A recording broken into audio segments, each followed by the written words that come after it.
Pelaku ini mengenal situasi UI.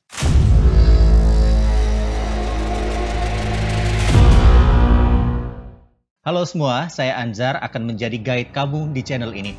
Gimana puasanya? Semoga lancar. Dalam sepanjang tahun memang Ramadan merupakan salah satu bulan yang ditunggu oleh sebagian besar masyarakat karena momennya itu yang tidak terlupakan. Misalnya momen sahur, buka puasa, ngumpul-ngumpulnya, reuniannya, menjadikan Ramadan itu selalu dirindukan lah.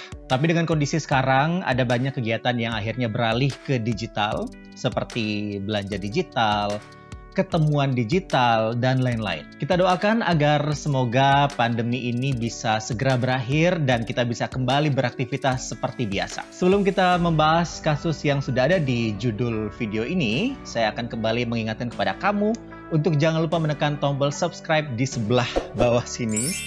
Jangan lupa juga menyalakan tombol notifikasi supaya kamu tidak ketinggalan video-video terbaru dari saya. Alright, kali ini kita akan ngebahas salah satu kasus yang highly requested. Kasus yang masih menimbulkan banyak pertanyaan dan sampai sekarang masih gelap gulita mengenai salah seorang mahasiswa Universitas Indonesia, Aksena Ahad-Dori, yang ditemukan tewas mengambang di Danau Kenanga Universitas Indonesia. Kita akan menelusuri 5 tahun kematian tragis mahasiswa Universitas Indonesia Aksena Ahad-Dori dan yang jelas memberikan perkembangan terbaru mengenai misteri kematiannya. Kasus ini tuh disebut sebagai kasus yang tidak biasa karena awalnya diduga sebagai kasus bunuh diri, namun dalam perkembangannya ditemukan ada cukup banyak kejanggalan, terutama ditemukannya surat perpisahan yang diduga bukan hanya ditulis oleh Aksena. Dan akhirnya kasus ini beralih sebagai dugaan pembunuhan. Namun belum jelas apa penyebab pasti ia meninggal, kalau pembunuhan, siapa pembunuhnya, mengapa, apa motifnya, dan mengapa sampai sekarang sudah 5 tahun pembunuhnya masih berkeliaran di luar sana. Kalau begitu, langsung saja. Kamu mungkin juga udah aware dengan kasus ini karena emang cukup lama, udah sekitar 5 tahun. Namun sampai sekarang pihak keluarga belum juga mendapatkan kejelasan mengenai apa yang sebenarnya terjadi dengan anak mereka. Bertahun-tahun tanpa titik terang, akhirnya di tahun 2020 ini, setidaknya pihak keluarga mendapatkan sedikit angin segar. Karena ada sedikit titik terang mengenai kasus tewasnya Aksena. Nah, untuk merefresh kembali ingatan kalian mengenai kasus ini, saya akan jelasin lebih dahulu awal mula dari kasusnya. Aksena Ahad-Dori atau kerap disapa Ace, 18 tahun, merupakan seorang mahasiswa asal Yogyakarta yang kuliah di jurusan Biologi, Fakultas Matematika dan Ilmu Pengetahuan Alam atau FMIPA angkatan 2013 Universitas Indonesia. Ia juga dikenal sebagai anak yang memiliki hobi berenang, suka meneliti mikrobiologi, seseorang yang konsen dengan biomedik, dan menekuni hal-hal biologi yang memiliki potensi untuk mengobati kanker. Jadi sampai sini kita bisa bilang kalau Aksena ini merupakan anak yang cerdas dan juga berprestasi. Bahkan di rumahnya nih ada cukup banyak piala dari prestasi yang ditorehkan oleh Ace. Ia ini juga merupakan anak dari seorang perwira menengah, Kolonel Mardoto. Tapi pada tanggal 26 Maret 2015, terjadi peristiwa yang menggemparkan banyak orang, terutama Sivitas Akademika Universitas Indonesia. Dengan ditemukannya mayat tanpa identitas mengambang di Danau Kenanga Universitas Indonesia. Ditemukan mengenakan jaket berwarna hitam lengan panjang, mengenakan kaos putih, celana hijau, dan menyandang sebuah tas. Ada sedikit robekan di bagian ketiak. Anehnya di tas korban ini ditemukan 5 paving block yang berbentuk kotak. Itu beratnya kurang lebih sekitar 14 kg. Dan setelah diperiksa, ternyata paving block itu mirip dengan paving block yang berada di sekitar Danau Kenanga. Jadi kondisi korban ini ditemukan dalam keadaan yang sudah membengkak, ada juga lebam di bagian wajah, bahkan kondisinya saat itu sangat sulit untuk dikenali. Namun setelah dilakukan pemeriksaan lebih lanjut, ditemukanlah bahwa ia adalah Aksena Ahad-Dori. Sekarang kita masuk ke kronologi kejadiannya. Pada hari Sabtu 21 Maret 2015, Aksena masih melakukan kontak dengan keluarga yang berada di Jogja. Karena selama kuliah, Ace ngekos di dekat kampus UI Depok. Di telepon, Ace itu sempat ngobrol dengan ibunya soal rencana dari Ace untuk bisa membeli sepeda, tentunya untuk mempermudah transportasi Ace dari kos ke kampus, begitu pula dengan sebaliknya. Pada hari Rabu 25 Maret 2015, Ibu Ace kembali menelpon Ace tentunya untuk menanyakan apakah Ace jadi membeli sepeda atau tidak. Tapi ibunya sama sekali tidak mendapatkan respon, chat, dan SMS-nya tidak ke-deliver atau tidak terkirim sama sekali. Tapi pada saat itu ibunya berpikir mungkin Ace sedang sibuk dengan tugas kuliahnya. Kamis 26 Maret 2015, pagi itu digambarkan cuacanya kurang bersahabat karena hujan gerimis. Saat itu UI digemparkan dengan penemuan jenazah tanpa identitas sama sekali berada di Danau Kenanga Universitas Indonesia dan ditemukan oleh seorang mahasiswa. Benar-benar informasinya sangat gempar dan menyebar kemana-mana. Melihat kondisi korban yang mengenakan tas berisi 5 paving block dengan kondisi wajah yang lebam, dugaan saat itu adalah luka yang ada akibat gesekan atau benturan dengan batu atau benda-benda lainnya saat tubuhnya tenggelam ke dalam danau. Namun pada saat itu pihak kepolisian belum juga mendapatkan identitas dari korban. Namun setelah dilakukan pemeriksaan, kuat dugaan bahwa korban telah tenggelam sejak tanggal 24 Maret. Pada saat itu muncullah dugaan kalau korban ini tewas karena bunuh diri. Pada tanggal 29 Maret 2015, pihak keluarga akhirnya resah karena sudah beberapa hari Ace belum juga memberikan kabar. Akhirnya orang tua Ace meminta om dan tante Ace yang berada di Depok untuk mendatangi Ace di kosnya. Tapi om dan tante jelas tidak mendapati Ace di kosnya. Pada saat itu mereka juga berusaha masuk ke kamar Ace yang terkunci, tetapi dari pihak penjaga kos tidak memberikan kunci cadangan kepada om dan tante. Di malam harinya sekitar pukul 21 waktu Indonesia Barat, tiba-tiba HP milik Ace aktif kembali. SMS dan chat ibu Ace yang sebelumnya tidak terkirim, saat itu terkirim atau delivered ke handphone milik Ace. Akhirnya ibu Ace langsung memutuskan untuk menelpon, namun yang mengangkat handphone pada saat itu bukanlah Ace, tetapi seseorang yang mengaku teman Ace bernama Jibril. Dan kebetulan Jibril ini sedang berada di kamar Ace. Kabarnya juga lagi mencari Ace. Dan ia berhasil masuk setelah mendapatkan kunci cadangan dari penjaga kos. Padahal om dan tantenya yang datang pada pagi hari tadi sama sekali tidak mendapatkan kunci cadangan dari penjaga kos. Malam itu teman Ace menginap di kamar tersebut karena ternyata Jibril dan juga Ace ini cukup dekat dan kabarnya Jibril sering menginap di kamar Ace. Akhirnya pihak keluarga bertambah khawatir dan pada tanggal 30 Maret pagi, ayah Ace memutuskan terbang ke Jakarta untuk mencari informasi lebih lanjut mengenai Ace. Ia kemudian menuju ke jurusan biologi FMIPA UI untuk mencari informasi mengenai Ace dan menemui 2 pengajar biologi. Di ruangan tersebut juga ditemui 2 orang yang merupakan teman dari Ace dan pada saat itu salah seorang temannya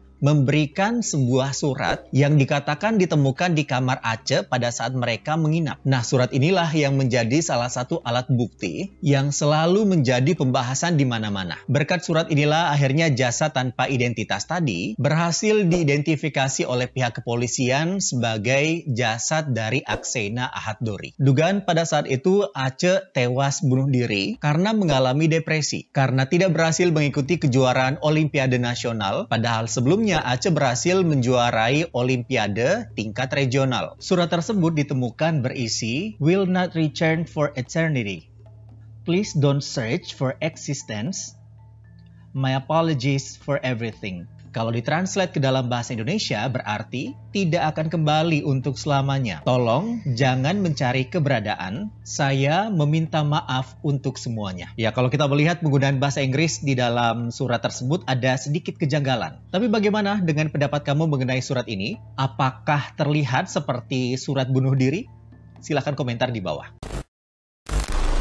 Yang jelas di surat ini ditemukan ada beberapa kejanggalan. Seorang grafolog juga menduga bahwa surat ini itu ditulis oleh 2 orang yang berbeda. Kenapa berbeda?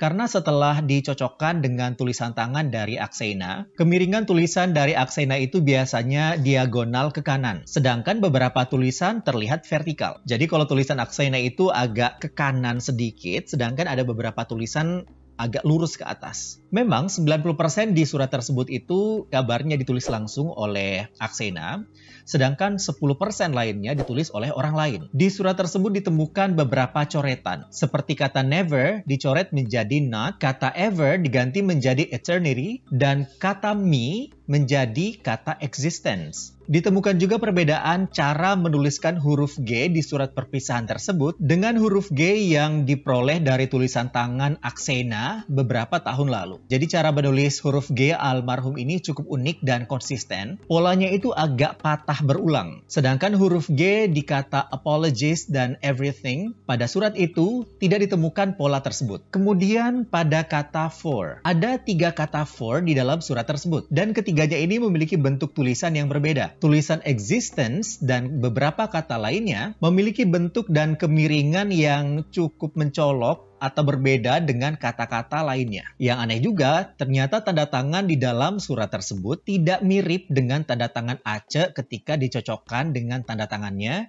yang berada di KTP atau IKTP milik Ace. Dan tata bahasa dalam bahasa Inggris di dalam surat tersebut juga tidak beraturan. Padahal keluarga mengenal Ace memiliki kemampuan bahasa Inggris yang cukup baik karena sudah terbiasa membaca jurnal dalam bahasa Inggris, novel-novel bahasa Inggris, kemudian juga menonton film-film bahasa Inggris tanpa subtitle sama sekali. Bahkan sewaktu di SMP, Aksena ini mendapatkan skor TOEFL yang cukup tinggi, yakni dengan skor 433. Jadi agak aneh rasanya kalau Aksena menulis sesuatu dalam bahasa Inggris, kalimat yang pendek pula, namun ada kesalahan dalam penulisan tata bahasa. Dan yang paling menimbulkan pertanyaan adalah surat tersebut itu tidak seperti karakter surat bunuh diri pada umumnya. Di surat itu ditemukan beberapa coretan tergambar emosi yang cukup terganggu. Tulisan Aksena yang 90% tadi memperlihatkan emosi yang normal alias tidak ada gangguan sama sekali. Sedangkan tulisan tambahan tadi sekitar 10% tadi memperlihatkan emosi yang gugup. Nah, diduga ada seseorang yang berusaha menutupi kasus ini dan membuat alibi seolah-olah Ace tewas karena bunuh diri dengan membuat surat tersebut. Dengan temuan ini, pihak kepolisian melakukan penyelidikan lebih lanjut. Olah TKP kembali dilakukan, terutama mengenai temuan batu seberat 14 kg di dalam tas yang digunakan oleh Aksena pada saat ia tenggelam. Yang aneh karena adanya fakta bahwa danau tersebut itu dangkal, hanya sekitar 1,5 meter. Sedangkan tinggi badan dari Aksena itu adalah 1,7 meter. Dimana seharusnya kalau Aksena ingin bunuh diri dengan kedalaman air seperti itu, ia masih memiliki kesempatan untuk menyelamatkan diri kalau ia berubah pikiran. Dan fakta kalau Aksena ini jago berenang. Kebanyakan pelaku bunuh diri yang biasanya kita lihat itu memutuskan dalam mengakhiri nyawanya. Mereka melakukan hal-hal yang bisa mengakhiri nyawa mereka dalam waktu yang seketika atau langsung, seperti memotong urat nadi, gantung diri, minum minuman berbahaya, atau hal-hal yang jelas membuat pelakunya ini tidak bisa membatalkan niatnya. Gimana menurut kalian? Apakah sependapat? Silahkan komentar di bawah. Barang bukti lainnya bahwa ditemukannya 2 sepatu Aksena yang bagian belakangnya itu rusak, seperti sobek karena diseret. Ditemukan juga luka lebam akibat benda tumpul di bagian wajah dan juga dada korban. Luka lebam itu terdapat di bibir, telinga, kening, dan bagian atas alis. Diduga pelaku ini menganiaya Ace terlebih dahulu hingga tidak sadarkan diri sebelum akhirnya ditenggelamkan. Bahkan diduga Aksena ini tidak meninggal pada saat ia tenggelam di dalam danau. Hal itu diketahui setelah melakukan otopsi, di mana tidak terdapat organisme danau di dalam paru-paru milik Aksena. Seharusnya apabila Aksena ini meninggal di dalam danau, maka paru-parunya ini akan terdapat organisme danau. Sedangkan di paru-parunya ini hanya ditemukan air dan juga pasir. Tidak ada zat kimia seperti alkohol di dalam paru-paru Aksena. Kasus ini itu juga mengingatkan saya dengan kasus yang menimpa Michelle von Emster, yang juga ditemukan tewas dengan memiliki banyak pasir di dalam tubuhnya, walaupun dengan kadar yang berbeda. Kalian yang belum nonton videonya silahkan nonton, nanti saya taruh di atas sini linknya. Saya tuh akhirnya bertanya-tanya apakah nggak ada CCTV di sekitar situ? Apalagi kalau kita tahu bahwa UI adalah salah satu kampus terkemuka di Indonesia. Setelah dicari tahu ternyata ada. Tetapi sayangnya CCTV tersebut tidak mengarah ke lokasi ditemukannya mayat tersebut. Tapi biasanya ada patroli penjaga yang berkeliling daerah tersebut setiap 1 jam sekali. Akses kendaraan tutup pada pukul 11 malam. Sampai saat itu saya berpikir bahwa kalau Aksena ini dibunuh, berarti pelaku ini cukup tahu dengan kondisi kampus. Karena bisa tahu letak CCTV dan jadwal patroli keamanan agar tidak ketahuan. Kabarnya juga malam kejadian pada saat Aksena tenggelam, situasi di Danau UI tidak ramai seperti biasanya, yang ramai dengan pemancing. Karena pada saat itu kabarnya sedang hujan lebat. Nah, pemeriksaan awal dari Polresta Depok, Aksena diduga bunuh diri karena depresi. Waktu itu 15 saksi juga telah dimintai keterangannya mengenai kasus ini, tapi tidak juga ditemukan hasil yang diinginkan. Bahkan keterangan dari para saksi ini berbeda-beda. Jadi misalnya hari ini keterangannya A, tiba-tiba ketika dikonfirmasi kembali keterangannya berubah menjadi B.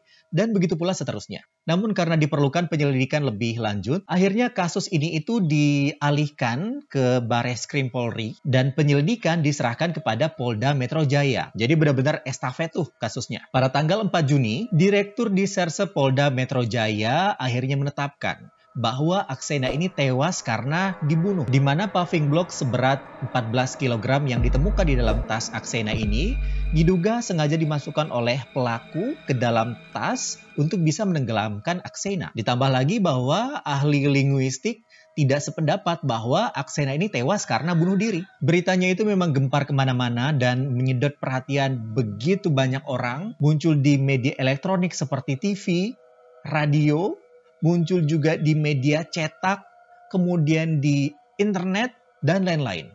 Banyak orang yang akhirnya memberikan perhatian yang lebih untuk kasus ini. Orang-orang tuh mulai gemes, kenapa sih kasus ini tuh susah banget untuk dipecahkan. Tapi ada beberapa faktor yang menjadi penyebab kenapa kasus ini itu berlarut-larut dan sulit untuk dipecahkan.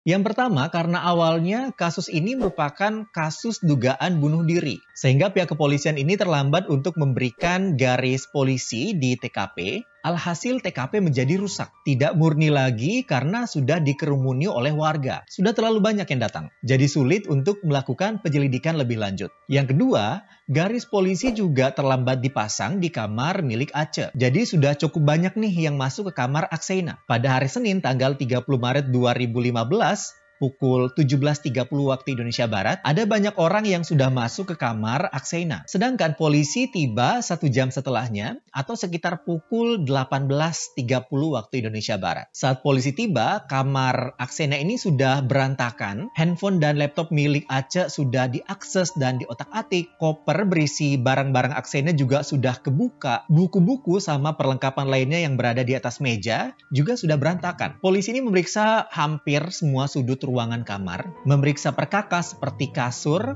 spray, sampai jendela juga diperiksa dengan detail. Pada saat itu juga digunakan sinar ultraviolet untuk mencari jejak sidik jari. Fakta ketiga, pada saat jasadnya ditemukan, jasadnya ini langsung dievakuasi, jadi hal-hal kecil yang bisa membantu penyelidikan jadi hilang. Yang keempat, pihak kepolisian yang menangani kasus tersebut adalah pejabat baru. Jadi pada saat itu baru menjabat sekitar 2 bulan. Sehingga tidak tahu persis mengenai kasus detail mengenai peristiwa tersebut. Yang kelima, ada jeda waktu sekitar 4 hari dari ditemukannya mayat tersebut sampai identitas Ace ini bisa diketahui. Jadi itu memberikan peluang kepada pelaku untuk bisa meninggalkan barang bukti. Penyelidikan terus dilakukan berminggu-minggu hingga berbulan-bulan, belum juga menemukan titik terang. Sampai pada bulan Juli 2015, tepatnya di tanggal 3 atau 3 bulan setelah tewasnya Aksena, muncul perkembangan yang membuat heboh banyak orang. Di mana akun Twitter @aksena yang diduga milik Ace aktif kembali. Dan muncul tweets yang bertuliskan tes. Pada tanggal 10 Juli, tepatnya pukul 12:32, muncul tweets baru dengan kalimat, "Saya sahabatnya Ace." Dan ditutup dengan inisial R. Pada 11 Juli 2015, tepatnya pukul 11:33, muncul lagi tweets yang bertuliskan, "Saya janji akan balas semua perbuatan kalian terhadap Ace. Saya akan belajar menjadi kalian, dan tentunya melakukan hal yang sama dengan cara saya sendiri." Camkan itu. Dan kembali ditutup dengan inisial R. Dilakukanlah konfirmasi kepada pihak keluarga terkait Twitter tersebut. Tetapi menurut ayah dari Ace, bahwa ia memang sering melakukan komunikasi dengan Ace melalui sosial media, tetapi melalui Facebook, bukan Twitter. Bagaimanapun, cuitan tersebut menjadi pembahasan dari banyak orang, tapi belum juga memberikan titik terang untuk kasus misteri kematian tragis dari Akseina Ahad Dori. Pihak keluarga, terutama ayah Ace, terus meminta kepada pihak kepolisian untuk mengusut tuntas dan mencari keadilan dari kasus ini. Tetapi berbulan-bulan sampai bertahun-tahun belum juga ada titik terang dari kasus ini. Akhirnya tahun kemarin, tepatnya di tahun 2019, melalui media sosial Twitternya, ayah Ace mendapatkan kabar dari seseorang yang tidak dijelaskan identitasnya mengenai kasus Ace, di mana pria tersebut ini menginformasikan bahwa ia memiliki foto-foto yang diambil di Danau Kenanga UI pada tanggal 24 Maret 2015. Pada saat itu sekitar pukul 9 pagi, atau sekitar 2 hari sebelum jasad dari Akseina ditemukan di lokasi tersebut. Jadi ini agak cukup match ya dengan pernyataan pihak kepolisian yang bilang kalau Akseina ini sudah tewas 2 hari sebelum ditemukan. Akseina ini ditemukan di tanggal 26 Maret, sedangkan pihak kepolisian mengabarkan bahwa ia telah tewas di tanggal 24. Sama dengan tanggal dari foto-foto yang dimiliki oleh pria tersebut. Nah, pengirim tersebut menginformasi bahwa foto-foto itu diambil pada saat ia sedang bersepeda menuju ke perpustakaan. Jadi dia terus foto-foto dan tertangkaplah gambar yang mencurigakan. Akhirnya, ayah Ace dan pria tersebut bertemu dan menerima foto tersebut dalam bentuk flash disk. Nah, di foto tersebut terdapat 2 orang laki-laki yang mencurigakan duduk di dekat danau pada waktu yang tidak biasa orang-orang tuh berada di lokasi tersebut. Sayangnya kualitas gambar dan resolusi dari foto tersebut kurang bagus, pencahayaan gambar terlalu terang, dan jarak pengambilan gambarnya itu cukup jauh. Karena belum adanya juga titik terang dan tidak ada satu orang pun yang sudah ditetapkan jadi seorang tersangka. Jadi ini tuh benar-benar frustrating. Tetapi di tahun 2020 ini, pihak kepolisian sudah mencanangkan bahwa 2020 adalah tahun keadilan. Sebanyak 13 kasus prioritas dijanjikan akan dituntaskan oleh pihak kepolisian tahun ini, termasuk kasus dari Akseina Ahad Dori. Polisi kembali melakukan olah TKP. 28 orang juga sudah dimintai keterangannya. Belum diketahui pasti siapa saksi yang diperiksa, tapi kemungkinan adalah orang-orang terdekat dari Ace. Kuat dugaan kalau pembunuhan ini adalah pembunuhan berencana, di mana pelaku telah memetakan lingkungan dari UI untuk membuang jasad dari Akseina, tahu di mana posisi yang tidak tersorot dengan kamera CCTV. Pelaku ini mengenal situasi UI dan tahu persis kapan lokasi tersebut aman. Lalu, siapa sebenarnya suspek dari kasus ini? Orang terdekat.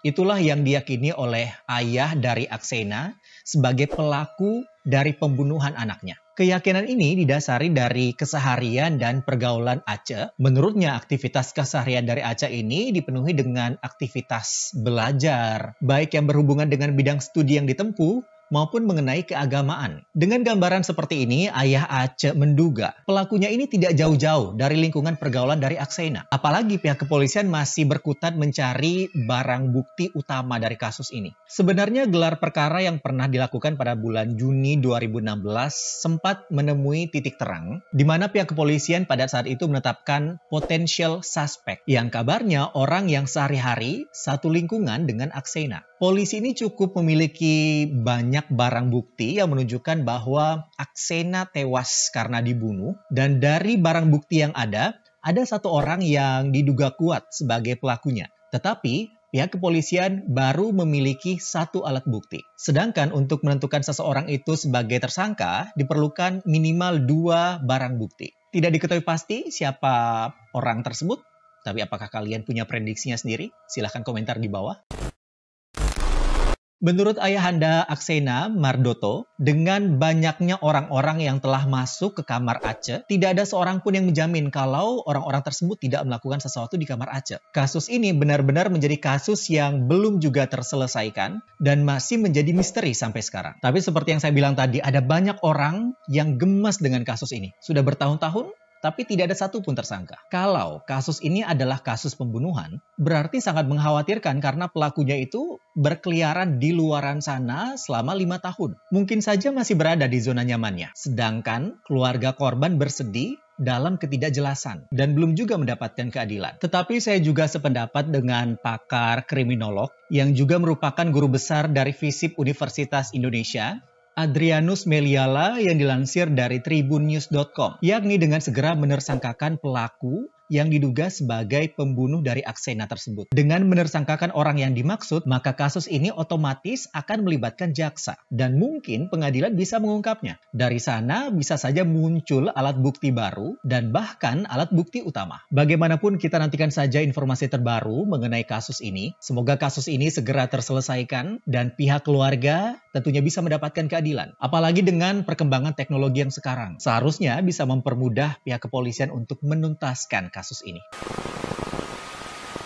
Itu dia episode menelusuri 5 tahun kematian tragis mahasiswa UI Aksena Ahad Dori. Semoga kamu suka dengan video ini. Kamu yang memiliki fakta atau opini tersendiri mengenai kasus ini, apakah Aksena tewas karena bunuh diri atau bahkan dibunuh? Apa motifnya? Karena sampai sekarang juga belum jelas. Kalau ia dibunuh, siapa yang kamu curigai sebagai pelakunya? Berikan komentar kamu di bawah. Kalau kamu suka dengan video ini, jangan lupa like, komen, subscribe, dan share video ini ke teman-teman kamu. Jangan lupa juga follow saya di Instagram @anzarahmad. Kalau kamu punya kasus misteri, teori konspirasi, atau cerita lainnya yang belum terselesaikan, atau requestan lainnya, silahkan berikan saran kamu di kolom komentar di bawah. Terima kasih banyak. Tetap semangat. Saya Anzar Ahmad. Cheerio!